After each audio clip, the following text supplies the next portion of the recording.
नमस्कार दोस्तों, मैं प्राची संस्कृति आईएएस यूट्यूब चैनल पर हमेशा की तरह आपका बेहद स्वागत करती हूँ। Target prelims current affair based on newspaper, इस प्रोग्राम में हम डेली करंट अफेयर्स पर चर्चा करते हैं। देखिए, आज मैं आपसे कुछ बातें कर लेती हूँ। सबसे पहले तो ये कि आपका पढ़ने का तरीका कैसा हो, राइट। कल आपने मुझसे एक प्रॉमिस किया है जिसके लिए आप बेहद बधाई के पात्र हैं और आप सभी को ऑल द वेरी बेस्ट कि आप रोज़ाना पढ़ाई करने वाले हैं। इर्रिस्पेक्टिव ऑफ द सिचुएशन आप रोज़ाना पढ़ाई करेंगे। तो ये प्रॉमिस तो आपने किया है। अब इस प्रॉमिस को कीप रखने के लिए ये भी पता हो कि पढ़ाई करनी कैसी है। तो जब भी आप कुछ पढ़ें, मान लीजिए आपने पॉलिटी को पढ़ना है, तो आपके सामने तीन चीज़ें होनी चाहिए। पहला, आपके सामने सिलेबस होना चाहिए। दूसरा, जो मेंस का प्रीवियस ईयर क्वेश्चन बैंक है वो होना चाहिए। तीसरा, जो प्रीलिम्स का क्वेश्चन बैंक है वो आपके सामने होना चाहिए, राइट। अब जैसे आपने GS 2 को पढ़ना स्टार्ट किया है, GS 2 में आपने शुरुआत जो की है वो राज्य व्यवस्था से की है, यानी कि पॉलिटी से की है। और पॉलिटी में भी मान लीजिए आप जो स्टार्ट कर रहे हैं वो फीचर्स ऑफ कॉन्स्टिट्यूशन से स्टार्ट कर रहे हैं। जब आप फीचर्स ऑफ कॉन्स्टिट्यूशन पढ़ते हैं तो उसमें भी जो सबसे ज़्यादा इंपॉर्टेंट है वो आपके फंडामेंटल राइट्स हो जाते हैं। अब आपने यहाँ रुक जाना है। ये तो डिसाइड हो गया कि आज हमने फंडामेंटल राइट पढ़ने हैं, तो पहला तो आपका चेक हो गया कि क्या ये सिलेबस में है। Yes, it is in syllabus, right, क्योंकि आपको प्रीलिम्स में बोला हुआ है कि राज्य व्यवस्था आपको पढ़नी ही है। क्या ये मेंस के सिलेबस में है? Yes, features of constitution mains के सिलेबस में दिया हुआ है, एक चेक हो गया। अब आप देखिए इससे प्रीलिम्स में किस प्रकार के प्रश्न बनते हैं, राइट। जैसे पुट्टास्वामी केस वाला जब काफ़ी न्यूज़ में था तो उन्होंने राइट टू प्राइवेसी पे क्वेश्चन पूछ लिया। इसके अलावा वो फंडामेंटल राइट पर हमेशा प्रश्न पूछते ही हैं प्रीलिम्स में, राइट। अब आपने क्या करना है, अब आपने मेंस के क्वेश्चन बैंक पे जाना है। आपने अब क्या देखना है, अच्छा फंडामेंटल राइट से मेंस में किस तरह का प्रश्न पूछा है। अब आपके माइंड में एक फ्रेम सेट हो गया कि प्रीलिम्स में ऐसा पूछते हैं, मेंस में ऐसा पूछते हैं, तो अब मुझे जो पढ़ाई करनी है वो इन दोनों अप्रोचेस को मिला के करनी है। प्रीलिम्स और मेंस कभी भी अलग नहीं हो सकता। पॉलिटी ही तो है, फंडामेंटल राइट ही तो है, प्रीलिम्स में भी आता है, मेंस में भी आता है। आप क्या अलग पढ़ लेंगे? आपके कॉन्सेप्ट्स क्लियर होंगे तो मेंस में भी लिख पाएंगे, प्रीलिम्स में भी लिख पाएंगे। तो अब आपको पता है कि what UPSC can ask from this topic, तो you have to study that particular thing, right. तो अब आपने क्या करना है, सिलेबस को पहले देख लेना है, फिर प्रीवियस ईयर क्वेश्चन बैंक को देख लेना है, प्रीलिम्स प्लस मेंस दोनों को देखना है अगर आप 2023 के लिए तैयारी कर रहे हैं, because you have enough time. अभी आप जनवरी तक आराम से मेंस की तैयारी कर सकते हैं। फिर आपने उस फ्रेमवर्क को ध्यान में रखते हुए पढ़ाई करनी है। उस पढ़ाई के बाद आपको छोटे छोटे नोट्स बनाने हैं कीवर्ड्स के रूप में, जो आपको रिवीजन करने में हेल्प करेंगे। ठीक बात है, तो ये अप्रोच है। तो अब आप कहेंगे मैम चलिए स्टार्टिंग में तो ये अप्रोच हम अपनाने वाले हैं, करंट अफेयर में क्या करेंगे? तो करंट अफेयर में न्यूज़पेपर से हम कुछ ही टॉपिक्स क्यों लेके आते हैं, क्योंकि हर एक टॉपिक से UPSC ने प्रश्न नहीं पूछा है, क्योंकि हर एक टॉपिक आपके सिलेबस से मैच नहीं करता है, राइट। तो जो मैच करता है, जिसके थीम्स पे क्वेश्चन पूछे गए हैं, उन टॉपिक्स को हम अपनी वीडियोस में लेकर आते हैं, राइट। डेली का न्यूज़पेपर हम फॉलो कर रहे हैं।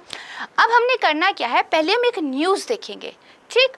फिर हम इस न्यूज़ से देखेंगे कि क्या इससे कोई प्रीवियस ईयर क्वेश्चन संबंधित पूछा जा चुका है, या फिर क्या इससे कोई प्रश्न बन सकता है जैसे क्वेश्चन UPSC पूछती आई है, उस चीज़ को ध्यान में रखकर। उस प्रश्न को देखने के बाद अब हमें एक थोड़ा सा आइडिया लगेगा, अच्छा ऐसी चीज़ें पूछी जाती है, देन हम अपने टॉपिक को समझेंगे। तो अब आपको भी क्लियर हो जाएगा कि जब मुझे करंट अफेयर भी पढ़ना है तो किस तरीके से पढ़ना है, किस तरीके से प्रश्न बन सकते हैं। अपने आप से हमेशा सवाल कीजिए कि मैं जो भी पढ़ रहा हूँ या पढ़ रही हूँ, इससे किस तरह के प्रश्न आ सकते हैं।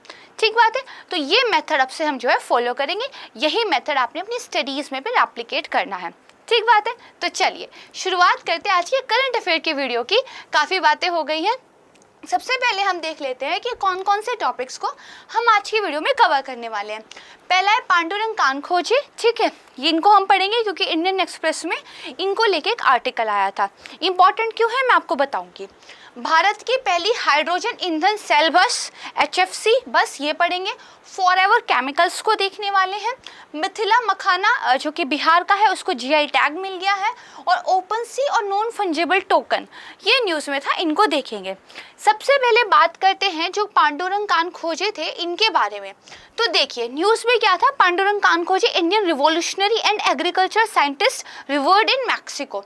यानी कि क्या न्यूज़ में है कि जो लोकसभा अध्यक्ष है ओम बिरला, वो दरअसल 65वें राष्ट्रमंडल संसदीय सम्मेलन के लिए कनाडा में गए हुए हैं। वहां पर ये मैक्सिको में जाएंगे, फिर स्वामी विवेकानंद और महाराष्ट्र में जमने जो स्वतंत्रता सेनानी और कृषिविद पांडुरंग कानखोजे, इनकी प्रतिमाओं का क्या है, अनावरण करेंगे।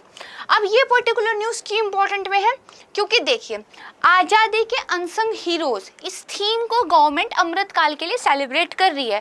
यानी कि हमारे स्वतंत्रता दिवस में, हमारे स्वतंत्रता संग्राम में, ठीक है, जिन लोगों ने भागीदारी दी थी उनमें से बहुत सारे ऐसे लोग जिनके बारे में हम जानते सुनते नहीं हैं, उनको भी सेलिब्रेट करना है। तो अगर कोई ऐसा नाम न्यूज़ में है जो अनसंग हीरोज वाली थीम के साथ मैच करता है, ये आपके लिए इंपॉर्टेंट हो जाता है। जैसे हम देखिए, ये जो पांडुरंग कानखोजे थे, ये गदर पार्टी से संबंधित थे, तो यूपीएससी में गदर पार्टी को लेकर एक क्वेश्चन आ सकता है। ठीक बात है। अब हम पहले अपना टॉपिक समझते हैं। टॉपिक में देखिए क्या है, ये जो मूर्तियों का अनावरण हो रहा है, ये दरअसल सरकार का एक इनिशिएटिव है कि जो कम प्रसिद्ध भारतीय मूल के नेता हैं उनको हमें सम्मानित करना है, और ये क्या करना है, भारत के बाहर करना है। ठीक है, तो एक जो भारत का आप कह सकते हो प्राइड है, उसको बाहर भी लेके जाना है। ठीक बात है। चलिए अब पांडुरंग कानखोजे के बारे में देखते हैं। तो 19वीं सदी के उत्तरार्ध में महाराष्ट्र के वर्धा में बेसिकली इनका जन्म हुआ था। अपनी बेहद कम उम्र में ही ये क्रांतिकारियों के संपर्क में आ गए थे। ठीक बात है। भारतीय स्वतंत्रता आंदोलन से अगर इनके संबंध की बात करें तो कानखोजे 1914 में विदेशों में रहने वाले जो भारतीय थे उनके द्वारा जो गदर पार्टी की स्थापना की गई थी, इस गदर पार्टी से संबंधित थे, और ये माना जाता है कि गदर पार्टी के संस्थापक लोगों में से शायद ये थे। राइट, तो इनको माना जाता है ऐसा। इसका जो उद्देश्य था गदर का पार्टी का, ये अंग्रेजों के खिलाफ क्रांतिकारी लड़ाई का नेतृत्व करना था। एक बहुत बड़ा प्लान इन लोगों ने बनाया था, गदर पार्टी के लोगों ने, कि कंट्री के बाहर जो भी भारतीय रह रहे हैं, खासकर कनाडा वगैरह में जो लोग गए थे, जैसे कुछ मजदूर काम की तलाश में गए थे, कुछ भारतीय सैनिकों को ब्रिटिशर्स लेके गए थे जिनको बाद में उन्होंने वहीं छोड़ दिया था। तो बहुत सारे लोग थे जो विदेशों में रह रहे थे, क्योंकि वो अपने भारत की वास्तविकताओं से अवगत थे, तो उनको एक्चुअली इस बात का एक आप कह सकते इनलाइटमेंट था कि हमें अपने देश के लिए कुछ करना है। उन सारे जुझारू लोगों ने मिलकर प्रयास किया, और फिर उसके बाद देखिए उन्होंने गदर पार्टी की स्थापना की थी, जिसका उन्होंने ये घोषित लक्ष्य ही रखा था, नॉट पब्लिकली, बट उसका लक्ष्य यही था कि एक सशस्त्र संघर्ष करके, ठीक है, एक सशस्त्र संघर्ष करके हमें अपने देश को आज़ाद कराना है। राइट, तो ये गदर पार्टी के बारे में था।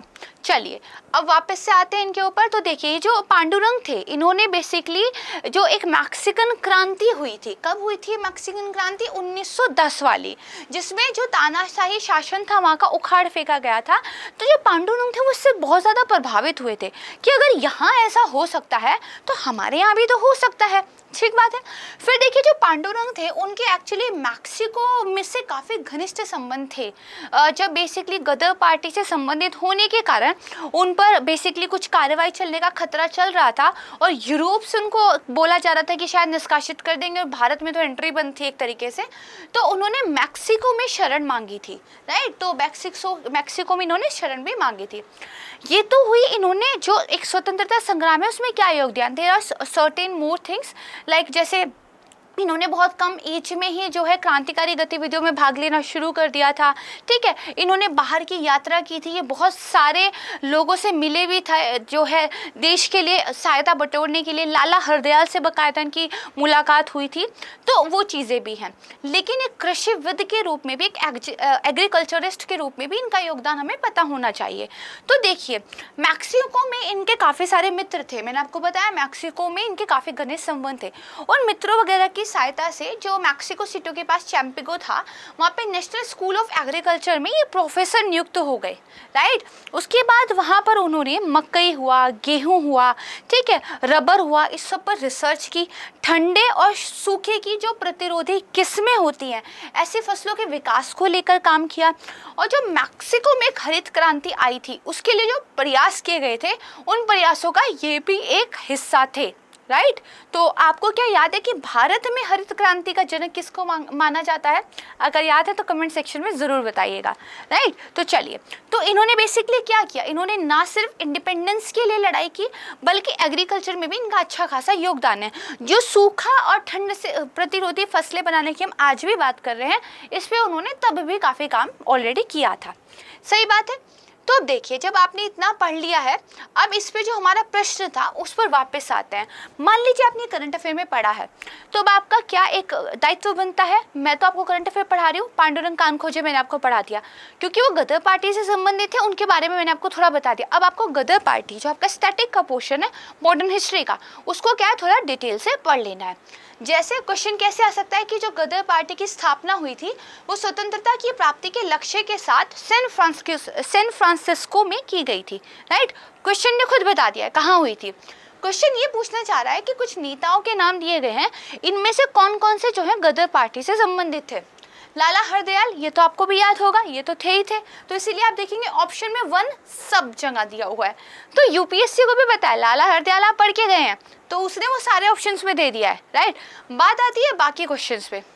सोहन सिंह भाकना, मोहम्मद बरकतुल्ला, करतार सिंह सराभा, राइट। तो इन दरअसल ये जो चारों ही नेता थे ये गदर पार्टी जो मूवमेंट था उससे संबंधित थे, तो इसलिए हमारा जो आंसर हो जाएगा वो डी हो जाएगा। गदर पार्टी कौन कौन सी पत्रिकाएं वगैरह पब्लिश करती थी, ठीक है। एक कामागाटा प्रकरण क्या हुआ था, कामागाटा मारू प्रकरण क्या हुआ था, ये सब अपने स्टैटिक से पढ़ लीजिएगा, इसकी वजह से इम्पोर्टेंट हो जाते हैं। सही बात है। अब हम देखते हैं कि दूसरा कौन सा टॉपिक जो है न्यूज़ में था। भारत की पहली स्वदेशी निर्मित हाइड्रोजन ईंधन सेल बस, HFC मतलब हाइड्रोजन फ्यूल सेल, स्वदेशी निर्मित हमने अपने लेवल पर बनाई है। तो देखिए, ये जो भारत की पहली स्वदेशी रूप से विकसित हाइड्रोजन ईंधन सेल बस है, इसको वैज्ञानिक औद्योगिक अनुसंधान परिषद CSIR और KPIT एक भारतीय बहुराष्ट्रीय निगम है, इनके द्वारा विकसित किया गया है। ये जो स्वदेशी रूप से विकसित बस है, इसका जो शुभारंभ है ये दरअसल जो हमारा एक राष्ट्रीय हाइड्रोजन ऊर्जा मिशन था इसके अनुरूप किया गया है।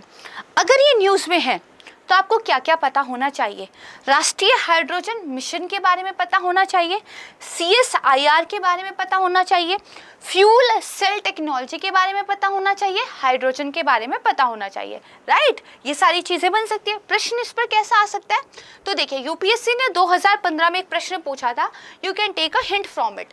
क्या पूछा था, ईंधन सेल के संदर्भ में जिसमें हाइड्रोजन युक्त ईंधन और ऑक्सीजन का उपयोग बिजली उत्पन्न करने के लिए किया जाता है, ठीक है, निम्नलिखित कथनों पर आपने विचार करना है। किसके, ईंधन सेल के संदर्भ में वो क्या काम करता है ये भी यूपीएससी ने बता दिया, स्टेटमेंट आपको बतानी थी, ठीक है। तो इन स्टेटमेंट्स पे हम वापस आएंगे।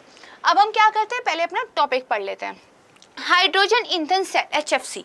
इससे पहले बताओ हाइड्रोजन देखिए पृथ्वी पर सबसे ज़्यादा एबिडेंट में मिलने वाले एलिमेंट में से एक है, सर्वाधिक पाए जाने वाले तत्वों में से हाइड्रोजन एक है। हाइड्रोजन कैरियर ऑफ एनर्जी के लिए जो है यूज़ होता है, यानी कि एनर्जी को एक स्थान से दूसरे स्थान पर भेजने के लिए, एनर्जी को अपने अंदर स्टोर करने के लिए हाइड्रोजन का यूज़ किया जाता है, राइट। तो देखिए अब हाइड्रोजन को लेकर आप क्या कर रहे हैं, एनर्जी बना रहे हैं, ठीक बात है। कैसे बनती है, देखिए आपकी इलेक्ट्रिसिटी कब जनरेट होती है, जब इलेक्ट्रॉन्स का संचलन होता है। थोड़ा सा इंजीनियरिंग में चले जाते हैं, इलेक्ट्रॉन्स का संचलन होता है। हाइड्रोजन में भी क्या होता है, एनोड और कैथोड आपके दो होते हैं, मतलब सिर्फ समझ लीजिए, ये मत सोचिएगा कि कितना टेक्निकल हो गया, समझ लीजिए एनोड कैथोड। एनोड में जब आपकी हाइड्रोजन रहती है उसको जो है प्रोटॉन इलेक्ट्रॉन में तोड़ा जाता है, राइट। वो जो फिर प्रोटॉन इलेक्ट्रॉन तोड़े गए हैं उसमें से जो इलेक्ट्रॉन है, जब वो एक विद्युत पथ पर चलते हैं तो विद्युत धारा का प्रवाह करते हैं, यानी कि हम हाइड्रोजन का प्रयोग इलेक्ट्रिसिटी बनाने में कर सकते हैं। अब इलेक्ट्रिसिटी में जब हम कर सकते हैं तो हमारे पास कोई टेक्नोलॉजी होनी चाहिए, राइट। तो हमारे पास एक टेक्नोलॉजी है जिसको हाइड्रोजन फ्यूल सेल कहते हैं। तो ये क्या है, तो देखिए दरअसल ये क्या है, एक विद्युत रासायनिक उपकरण है, एक इलेक्ट्रोकेमिकल इंस्ट्रूमेंट है, ठीक है, जो हाइड्रोजन को क्या कर देता है, विद्युत ऊर्जा में परिवर्तित कर देता है। तो ये जो हाइड्रोजन ईंधन सेल है ये क्या कर देता है, हाइड्रोजन को विद्युत ऊर्जा में परिवर्तित कर देता है। ईंधन सेल जो इलेक्ट्रिक वाहन है, ठीक है, उनमें पाई जाने वाली जो पारंपरिक बैटरियाँ होती हैं, भाई इलेक्ट्रिक वाहन में एक बैटरी होती है जो आपको सर्टेन डिस्टेंस कवर करा देती है, फिर वो डिस्चार्ज हो जाती है, फिर आपको चार्जिंग स्टेशन से जाके उसको चार्ज करना पड़ता है, राइट। लेकिन फ्यूल सेल वाली जो ये एनर्जी है ये इन पारंपरिक बैटरियों की तरह ही काम करती है। डिफरेंस क्या है, लेकिन ये डिस्चार्ज नहीं होती और इनको बार बार बिजली से रिचार्ज करने की ज़रूरत नहीं पड़ती। जब तक फ्यूल सेल को हाइड्रोजन का सप्लाई मिलता रहेगा, आपको बैटरी को रिचार्ज करने की ज़रूरत नहीं पड़ेगी, क्योंकि बैटरी में बिजली का प्रवाह हाइड्रोजन अपने आप देता रहेगा। समझ गए, आसान कर दिया। चलिए, तो देखिए हाइड्रोजन की उपलब्धता जब तक रहती है तब तक बिजली का उत्पादन क्या है, जारी रहता है। इसके लाभ क्या हैं? तो सबसे पहली बात तो देखिए, आज के टाइम पे अगर कोई टेक्नोलॉजी बन रही है, खासकर अगर आप उसको ट्रांसपोर्टेशन वाले सेक्टर की बात करें, तो देखिए आपने उसको इन्वायरमेंट फ्रेंडली बनाने की ज़रूरत है। कोई भी नई तकनीक अगर आप बना रहे हैं, खासकर परिवहन के क्षेत्र में, तो जब तक वो पर्यावरण हितैषी नहीं होगी उसको अच्छा नहीं माना जाएगा। आजकल इतनी अवेयरनेस है इन चीज़ों को लेकर कि कुछ नया, कुछ बेहतर ही बनना चाहिए, राइट, पुराने से अच्छा होना चाहिए। तो सबसे पहला लाभ इसका मतलब क्या होगा, अगर मैं आपको ना भी पढ़ाऊँ और आपको आइडिया है जो भी बनेगा इन्वायरमेंट फ्रेंडली होगा, कि ये भी पर्यावरण के अनुकूल एक प्रौद्योगिकी है, राइट। कैसे, देखिए, जब आप नॉर्मल जो है कंबक्शन इंजन वाले जो परिवहन साधन है उनको यूज़ करते हैं, तो कंबक्शन की वजह से जो आपका कार्बन मोनोऑक्साइड है, जो आपके पार्टिकुलेट मैटर्स हैं, वो रिलीज होते हैं, राइट। उनकी वजह से क्या होता है, पर्यावरण में प्रदूषण होता है। लेकिन जब आप हाइड्रोजन फ्यूल सेल यूज़ करते हैं तो ये सब कुछ रिलीज नहीं होता, ठीक। सिर्फ आपको थोड़ा सा पानी, थोड़ी सी गर्म हवा, यही एक्चुअली बाय प्रोडक्ट के रूप में मिलता है। तो चिल रहना है, कोई टेंशन की बात ही नहीं है, ठीक है। तो देखिए, ईंधन सेल बस के लिए जो बिजली उत्पन्न करने हेतु हम हाइड्रोजन का और वायु का उपयोग करते हैं, ठीक है। और बस से निकलने वाला जो एकमात्र अपशिष्ट है वो पानी होता है। इस प्रकार संभवतः परिवहन का सबसे पर्यावरण अनुकूल ये साधन है, ठीक बात है। इसके अलावा क्योंकि हाइड्रोजन की उच्च दक्षता होती है, तो जो हाइड्रोजन फ्यूल सेल्स है इनकी भी काफ़ी उच्च दक्षता होती है, बेटर परफॉर्मेंस होती है। तो डीजल चलित वाहनों की तुलना में प्रति किलोमीटर कम परिचालन लागत ये सुनिश्चित करते हैं, आपकी लागत भी कम आ रही है। फिर जो बैटरी को चार्ज डिस्चार्ज करने वाला टाइम था वो सब भी कम हो जाता है, ठीक बात है। तो ये हम समझ गए, क्या समझे, हाइड्रोजन फ्यूल सेल क्या है और उसके लाभ क्या है। दूसरा हमें क्या पढ़ना था, राष्ट्रीय हाइड्रोजन मिशन पढ़ना था। तो देखिए, केंद्रीय बजट 21-22 जो है, इसके तहत राष्ट्रीय हाइड्रोजन ऊर्जा मिशन की घोषणा की गई थी, जिसका उद्देश्य क्या था कि हाइड्रोजन को एक वैकल्पिक एनर्जी सोर्स के रूप में उपयोग को हमें बढ़ावा देना है, राइट। एक ऐसा रोड मैप बनाना है जो हाइड्रोजन को एक ऑल्टरनेट फ्यूल के रूप में यूज़ करने की जो है एक विज़न हमारे लिए लेकर आए। तो ये इसका उद्देश्य था। इसके तहत स्वच्छ वैकल्पिक ईंधन विकल्प के लिए पृथ्वी पर सबसे प्रचुर तत्व हाइड्रोजन का उपयोग किया जाएगा। और हाइड्रोजन भी कौन से वाली, हरित ऊर्जा संसाधनों से हाइड्रोजन का उत्पादन किया जाएगा। अगर आप मेरी वीडियोस रेगुलर फॉलो करते हैं तो आपको 3 तरह के हाइड्रोजन पता होंगे, green, grey, blue hydrogen, right. इसमें से ग्रे सबसे बुरी मानी जाती है, ब्लू कंपैरेटिवली बेटर, ग्रीन सबसे क्लीन मानी जाती है। डिपेंड ऑन कि हाउ यू प्रोड्यूस हाइड्रोजन वो कैटेगराइज हो जाता है। पुरानी वीडियो से देख लीजिएगा, क्लियर हो जाएगा। तो यहाँ पे ये दिया गया है कि जो हरित ऊर्जा संसाधन है उनसे हम हाइड्रोजन बनाएं, तभी तो मोर क्लीन हो जाएंगी चीज़ें, ठीक बात है। अब देखिए, CSIR के बारे में भी हमें पढ़ना था, क्योंकि CSIR के सहयोग से ये बनी है, राइट। तो CSIR मुख्यालय है नई दिल्ली में, गठन हुआ 1942 में और भारत का सबसे बड़ा अनुसंधान और विकास, रिसर्च एंड डेवलपमेंट वाला ये संगठन है। विज्ञान और प्रौद्योगिकी मंत्रालय द्वारा इसको वित्त पोषण मिलता है, लेकिन सोसाइटी पंजीकरण अधिनियम 1860 के तहत ये एक स्वायत्त निकाय, ऑटोनोमस इंस्टीट्यूट है, राइट। तो CSIR के बारे में बेसिक डिटेल्स। अब जब ये सब पढ़ लिया है, let's come back to the question. Question क्या था, स्टेटमेंट देख लेते हैं। यदि ईंधन के रूप में शुद्ध हाइड्रोजन का उपयोग किया जाता है तो ईंधन सेल ऊष्मा और जल को उप उत्पाद के रूप में, बाय प्रोडक्ट के रूप में उत्सर्जित करता है। सही है कि नहीं, पढ़ा है कि नहीं, सही है ना, सही है, अभी पढ़ा हमने, राइट। चलिए, दूसरी स्टेटमेंट, ईंधन सेल का उपयोग इमारतों को बिजली देने के लिए किया जा सकता है, ना कि लैपटॉप, कंप्यूटर जैसे छोटे उपकरणों के लिए। एक बात बताइए, जो चीज़ इलेक्ट्रिसिटी बना रही है, चाहे छोटे लेवल पे चाहे बड़े लेवल पे बिजली बना रही है, तो बिजली बनाने वाली चीज़ में क्या ये कंडीशन होगी, भाई इमारत को तो बिजली दे सकती है, बस को बिजली दे सकती है, लैपटॉप को नहीं दे सकती? ऐसा तो मुश्किल है ना। भाई साइंस में छोटा बड़ा करके, वोल्टेज इधर उधर करके, बैटरीज को अरेंज करके मैनेज हो सकता है। तो ऐसा नहीं होगा कि फ्यूल सेल एक पर्टिकुलर चीज़ को एनर्जी देगा, दूसरी को नहीं देगा। भाई उससे उसको कोई दुराग्रह थोड़ी है। तो इसका मतलब ये स्टेटमेंट क्या है, गलत हो जाता है। सही बात है। अब जैसे ये वाली स्टेटमेंट थी, क्या किसी को पढ़ाने की जरूरत है? ये कॉमन सेंस से भी हो सकती है ना। नहीं भी पढ़ाए तब भी थोड़ा दिमाग लगा के हो सकती है ना। चलिए थर्ड कह रहा है ईंधन सेल प्रत्यावर्ती धारा यानी कि एसी ऑल्टरनेट करंट के रूप में बिजली उत्पादन करता है। बेसिक कॉन्सेप्ट जो आपकी बैटरीज होती हैं, ठीक है, वो बेसिकली क्या है, एक डायरेक्ट करंट वो देती है, ना कि आपका ऑल्टरनेटिव करंट देती है। ठीक है, तो अगर आप फ्यूल सेल से एनर्जी का जो है जनरेशन कर रहे हो और फिर उस बैटरी से आपका जो है वाहन चल रहा है, तो क्या वो ऑल्टरनेट करंट देगा? नहीं। सस्टेन रखने के लिए चीज़ों को जो डायरेक्ट करंट होता है उस पर काम होता है बैटरीज के द्वारा। मैं बहुत आसान करके समझा रही हूँ, इसमें और भी अच्छे तरीके से और टेक्निकल तरीके से हम पढ़ सकते हैं, बट हमें क्या करना है, स्पेशलिस्ट नहीं बनना है, क्या करना है, जनरल स्टडीज़ करनी है, राइट। सामान्य ज्ञान हमें बस हो, राइट, उतने से क्वेश्चन हमारे हो जाते हैं। तो ये भी ना भी पढ़ा हो तभी बचपन में साइंस पढ़ी हुई है, भाई 7वीं 8वीं तक तो पढ़ी होगी थोड़ी बहुत, अगर मान लीजिए ह्यूमैनिटीज से भी हैं हम लोग, राइट, तो ठीक है। और ये हमें वैसे भी जनरली पता रहता है कि जो हमारी बैटरी, आपको याद है जब पुराने ज़माने में लाइट बहुत ज़्यादा जाया करती थी, इन्वर्टर्स नहीं होते थे, तो बैटरी होती थी। और टीवी पे जो संडे को एक मूवी आती थी, जनरली आई थिंक संडे को ही आती थी, और ज़्यादा चैनल भी नहीं थे, तो सबके यहाँ बैटरीज होती थी। लाइट भाग जाती थी तो लोग बैटरी से जो है कनेक्ट करके टीवी चलाते थे। तो वो बैटरीज किस तरह का करंट देती थी, कुछ याद आएगा उससे? तो देखिए ये भी क्या है, गलत है, क्योंकि ऑल्टरनेट करंट नहीं डायरेक्ट करंट देता है। अब देखिए यहाँ पे पूछा गया कौन सा सही है। मान लीजिए आपका पहला सही है, आपको ये पता था, और दूसरा गलत है, आपको ये पता था, तीसरे में आप फिर भी कंफ्यूज हो गए।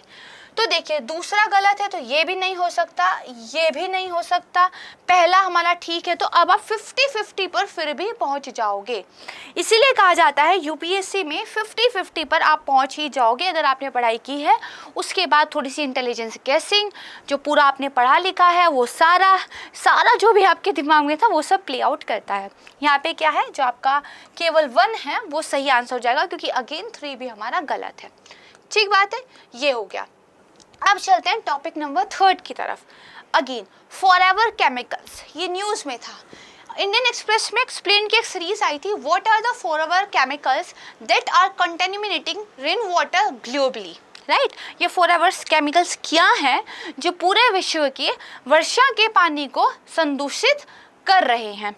अब अगर ये न्यूज़ में है तो देखिए क्या है कि वैज्ञानिकों ने एक अध्ययन किया, दुनिया भर के कई स्थानों पर उन्होंने देखा जो वर्षा का जल था वो पर फ्लोरो अल्कलाइल एंड पॉलीफ्लोरो अल्कलाइल सब्सटेंस, ठीक है, जिनको PFAS भी कहते हैं, इससे क्या है, संदूषित था।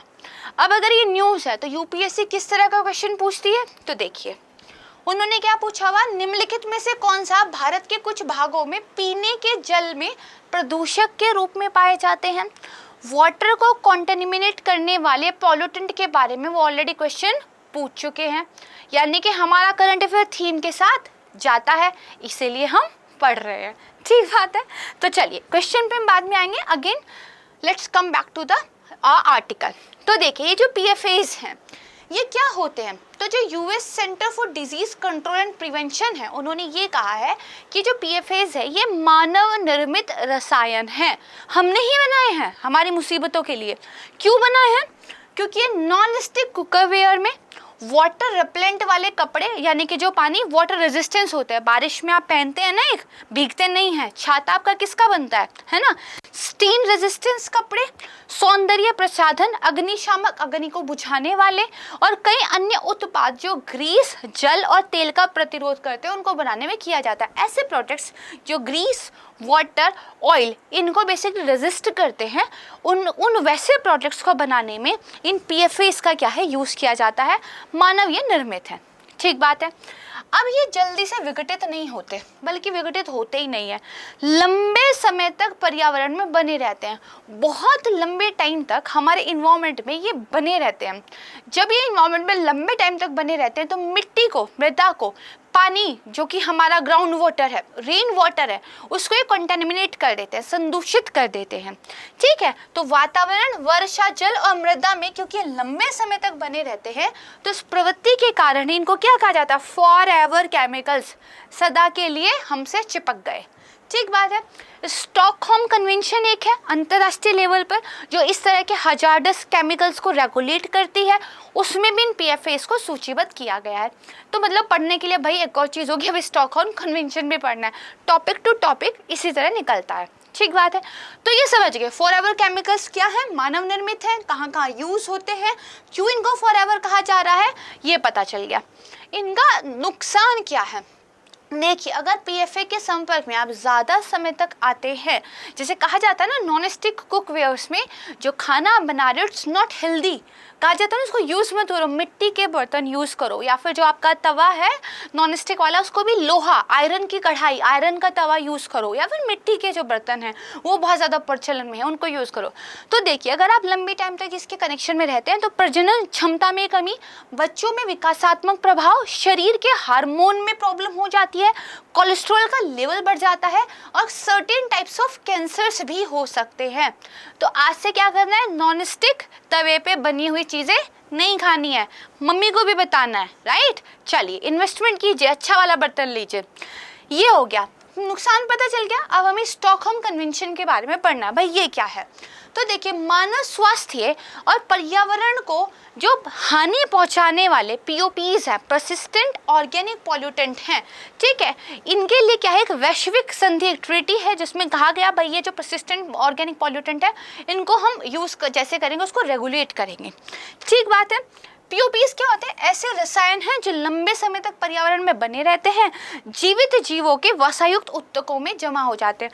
देखिए कुछ चीज़ जो वाटर सॉल्युबल होती है उसको डॉक्टर कहते हैं ना ड्रिंक मोर वाटर, क्यों, क्योंकि यूरिन फिर आपका जो है ज़्यादा होता है, तो जितना भी आपकी बॉडी के अंदर टॉक्सिक था वो यूरिन के साथ क्या है आपका सिक्रीट हो जाता है, राइट। लेकिन जो चीज़ें फिट डिजोल्वेबल होती हैं, जो आपके टिश्यूज़ में इकट्ठी हो जाती हैं और जो वाटर सॉल्युबल नहीं है, जिसको आपकी बॉडी बाहर नहीं निकाल रही है, अब क्योंकि वो आपके टिश्यूज़ में प्रेजेंट है तो आपकी हेल्थ के लिए बेकार है, क्योंकि वो लंबे टाइम तक शरीर में अब रह सकती है। तो ये जो पर्सिस्टेंट ऑर्गेनिक पॉल्यूटेंट होते हैं ये जीवित जीवों के वसायुक्त ऊतकों में जमा हो जाते हैं।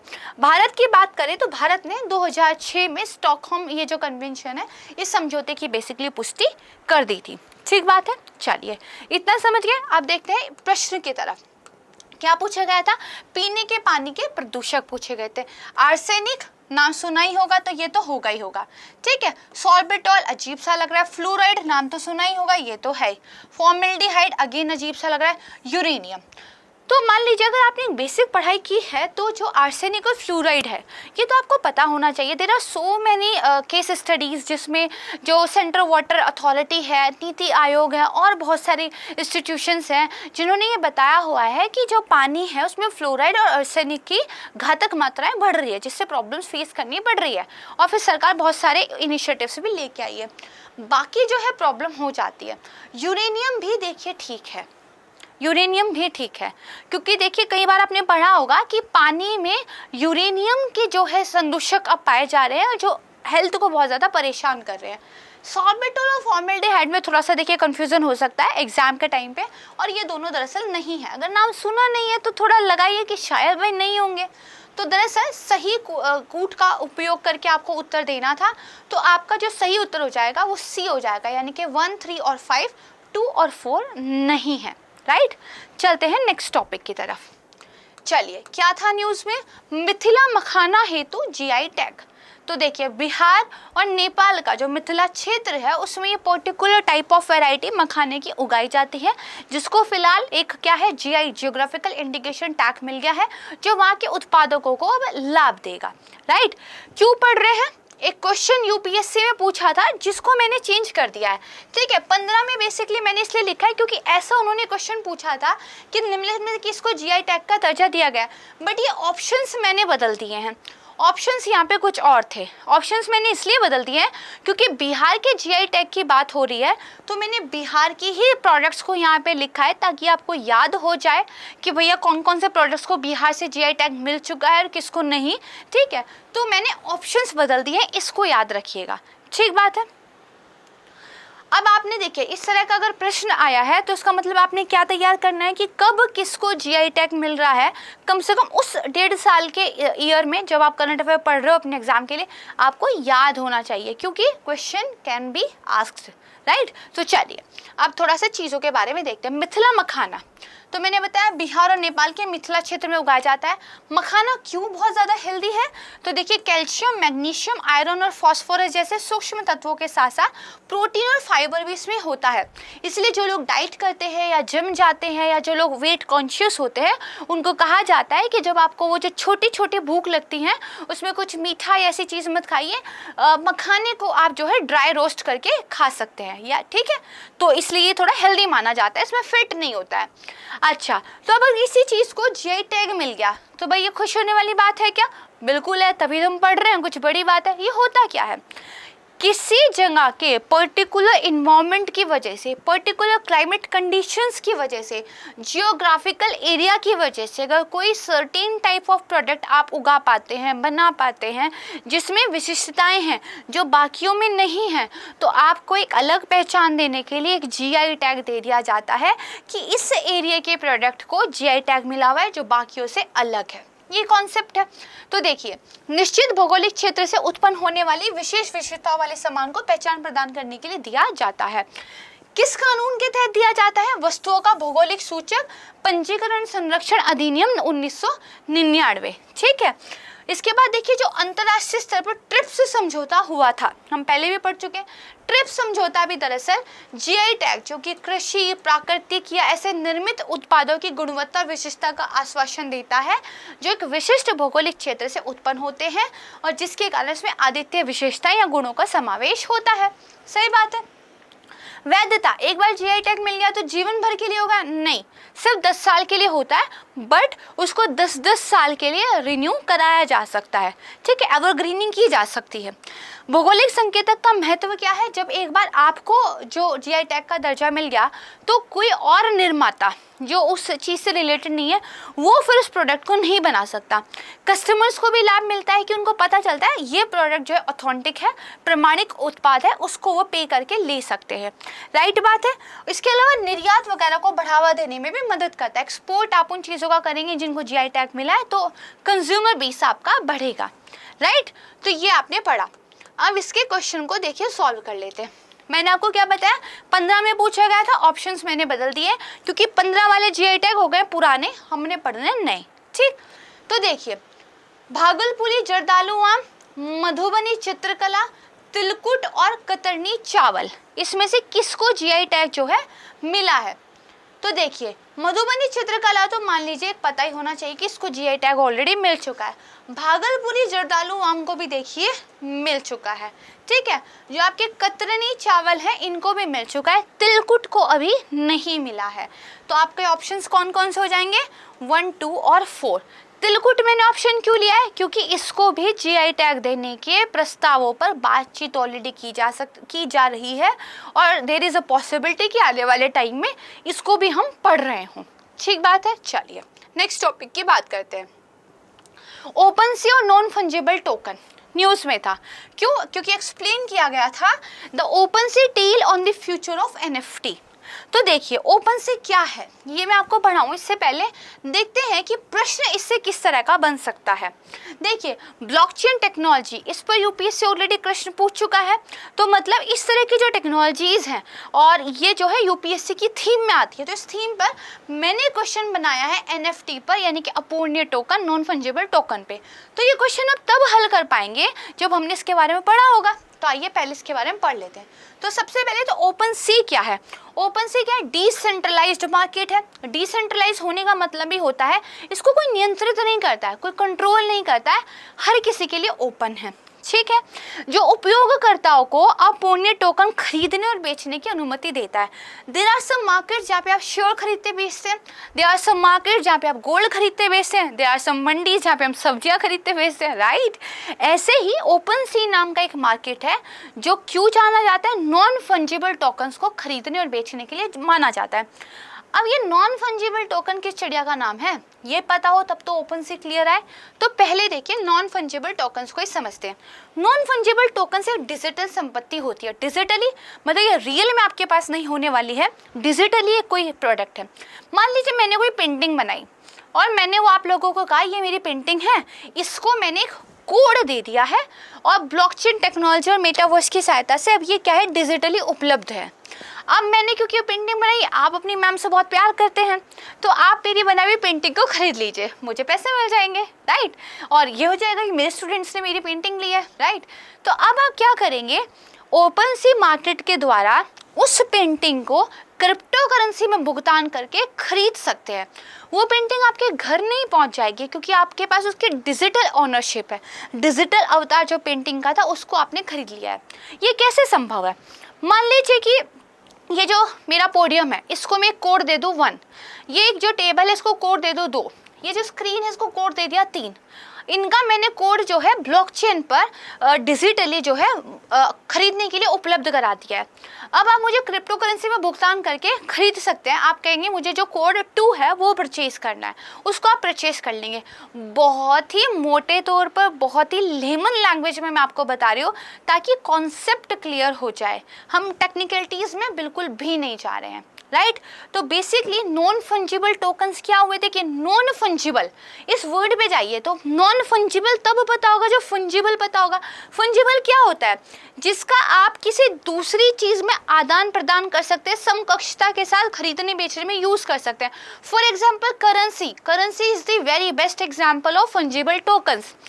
10 रुपये के नोट को आप 1-1 रुपये में तोड़ सकते हैं, ठीक है। और 10 रुपये के नोट से आप चीनी भी खरीद सकते हैं, 10 रुपये के नोट से आप एप्पल भी ले सकते हैं, 10 रुपये के नोट के आप 5-5 के 2 सिक्के भी ले सकते हैं। मतलब आप उसको फंजिबल, उसको तोड़ के अलग अलग चीज़ों में यूज़ कर सकते हैं, खरीद भी सकते हैं। लेकिन नॉन फंजिबल, नॉन फंजिबल क्या हुआ, जैसे मान लीजिए मेरे पास क्या है, ये मेरे पास एक स्क्रीन है, ये मुझे बेचनी है। अब मुझे या तो, और इसके बदले क्या हो, इसका मान लीजिए कोई सर्टेन क्या है, ये स्क्रीन ही है, इसका वो ऐसा कोई अमाउंट नहीं है। अब स्क्रीन का क्या अमाउंट होगा, इसको मैं किस चीज़ के बदले में बेचूं, तोड़ू नहीं, जितने की है उतने का ही एग्जैक्ट अमाउंट का कोई सामान मिलना है जिसके बदले में ले सकूं, मुश्किल हो जाएगा ना। हालांकि technically it's not a right example, but आपको समझाने के लिए। तो फंजिबल आपकी करेंसी है, नॉन फंजिबल जिसको आप समकक्षता के साथ लेन देन में यूज़ नहीं कर सकते। तो अगर आपने डिजिटली कोई पेंटिंग खरीदी है तो आप उसको एक्सचेंज नहीं कर सकते किसी दूसरी चीज़ से, वो आपने खरीद ली है, अब उस पर आपकी ओनरशिप है ना। ये बात समझ के उस पेंटिंग के बदले तो आप कुछ नहीं ले सकते ना। हाँ, कल को पेंटिंग ये अपनी ओनरशिप ही, आप ओनरशिप बेच सकते हो कि अभी ये पेंटिंग की मैं ओनरशिप बेच रहा हूँ। पेंटिंग का तो यूज़ आप खरीदने बेचने में, टमाटर खरीदने में तो नहीं कर सकते ना, राइट। तो ये है आपके नॉन फंजिबल टोकन्स। टोकन्स मतलब कि हमने उनको सर्टेन कोडिंग दे दी है, ब्लॉकचेन टेक्नोलॉजी के हेल्प से आप इसको जो है ले सकते हैं। तो देखिए NFT क्या है, डिजिटल संपत्ति है जिनकी ओनरशिप को कैसे मैनेज किया जाता है, जो ब्लॉकचेन पर संग्रहित लेन देन रिकॉर्ड होते हैं। मैंने आपको बताया था ना, ब्लॉकचेन पे एक बार कोई लेन देन हो जाता है हमेशा के लिए सेव हो जाता है, हर एक नोड के पास उसका डाटा जाता है। तो अगर NFT आपने खरीदा है, इसकी ओनरशिप मेरे पास है, मैंने खरीदा है, ये कैसे होगा, तो ब्लॉकचेन टेक्नोलॉजी पर जो लेन देन का संग्रहित डाटा होता है उसके अनुसार होगा, ठीक है। उसके माध्यम से सत्यापित किया जाता है। कलाकृति और डिजिटल अवतार, ये कुछ ऐसे आइटम्स हैं जो सबसे ज़्यादा कारोबार होने वाले NFT है। मेरा एक डिजिटल अवतार, उसको मैं नॉन फंजिबल टोकन के रूप में अपने पास रख लूँ। ड्राइंग हो, फोटो हो, वीडियो हो, गिफ्ट्स हो, कोई गेम हो, इन गेम आइटम हो, सेल्फी हो, यहाँ तक कि एक ट्वीट भी हो, हर एक चीज़ को NFT नॉन फंजिबल टोकन में बदला जा सकता है, जिसका बाद में क्रिप्टो करेंसी का उपयोग करके ऑनलाइन कारोबार भी किया जा सकता है, राइट। तो ये तो हुआ NFT को खरीदने बेचने वाले एक मार्केट का क्या नाम है, ओपनसी की संभावनाएं देखिए। ओपनसी सबसे बड़े NFT बाजारों में से एक के रूप में जाना जाता है। इस साल की शुरुआत में उद्यम पूंजी में लगभग $300 मिलियन जुटाने के बाद इस मंच का मूल्य $13 अरब से ज़्यादा हो चुका है।